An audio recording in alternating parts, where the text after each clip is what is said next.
Et nous sommes depuis Glasgow avec Tossim Panoum-Panou, négociateur senior pour la RDC. Bonsoir, bienvenue au Journal Afrique. Bonsoir. Alors, je le disais, vous êtes négociateur pour la RDC, vous avez été également négociateur Afrique pour les COP 16 et 17. Peut-être juste pour commencer, comment ça se déroule ces négociations? Comment est-ce que vous travaillez ensemble, tous les négociateurs des pays africains? Bon, disons que c'est une négociation où il y a 197 parties, où chacun essaie de tirer la couverture de son côté.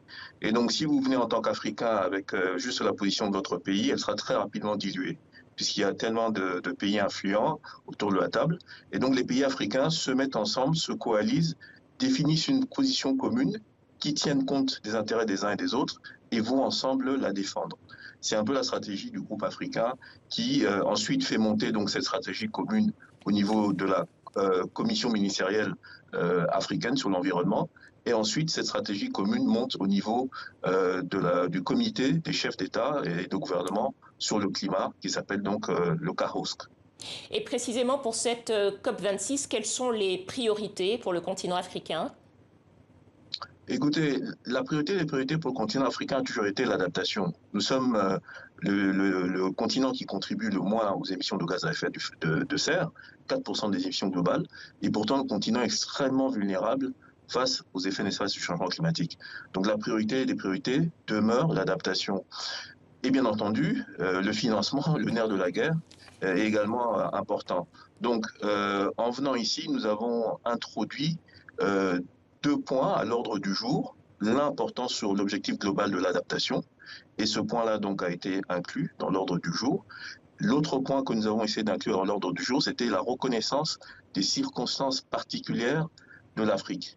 Malheureusement, les pays d'Amérique latine ont fortement repoussé cette proposition-là, et un processus de consultation par la présidence britannique de la COP26 a été mis en place pour voir comment est-ce qu'on peut tenir compte de cette priorité-là des pays africains, parce que nous entendons que cette question-là soit prise en compte également, et si elle n'est pas prise en compte, il y aura blocage. Peut-être pour être très concret et très précis, Tossim Panoum-Panou, il y a des objectifs notamment de financement. Le négociateur Afrique, Tanguy Gaouma, a déclaré il y a plus que ça fait plus de 10 ans que l'Afrique attend les 100 milliards de dollars promis par an pour aider les pays en développement à faire face à l'urgence écologique. Est-ce que ça, c'est encore un objectif atteignable selon vous? Effectivement, à la COP 15 de Copenhague, donc en 2009, il avait été convenu qu'à partir de 2020, 100 milliards de dollars soient mobilisés par an pour financer l'action climatique des pays en développement. Donc ces 100 milliards, malheureusement l'année dernière, en 2020, n'ont pas été atteints, puisque une étude de l'OCDE a établi que environ 79 milliards de dollars avaient été mobilisés pour l'action climatique des pays en développement. Alors il faut bien comprendre que déjà, cette étude de l'OCDE est faite sur la base de projections et de comptabilité que nous ne comprenons pas très bien. Donc déjà, ces chiffres-là, qui sont en deçà des 100 milliards de dollars, sont déjà un peu concessés de notre part.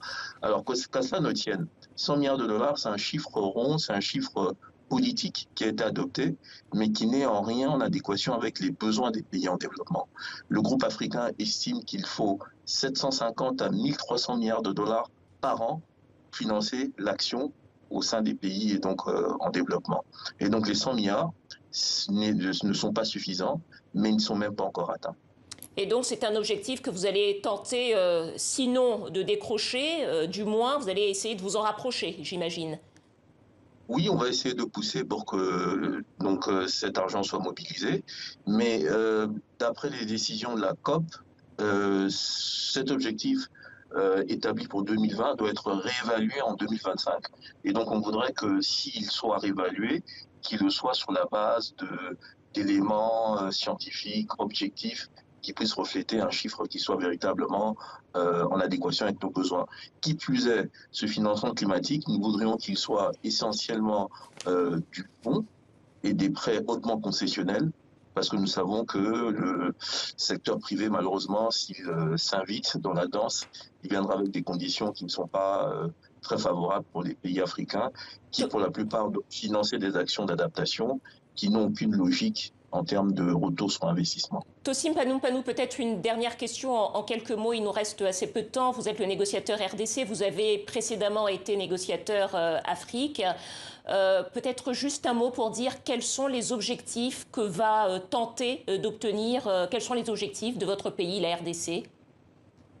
La RDC vient à Glasgow avec une posture proactive. Nous ne sommes pas dans la victimisation. Nous savons que nous sommes pourtant victimes de ce changement climatique. Mais la RDC vient avec un message très clair.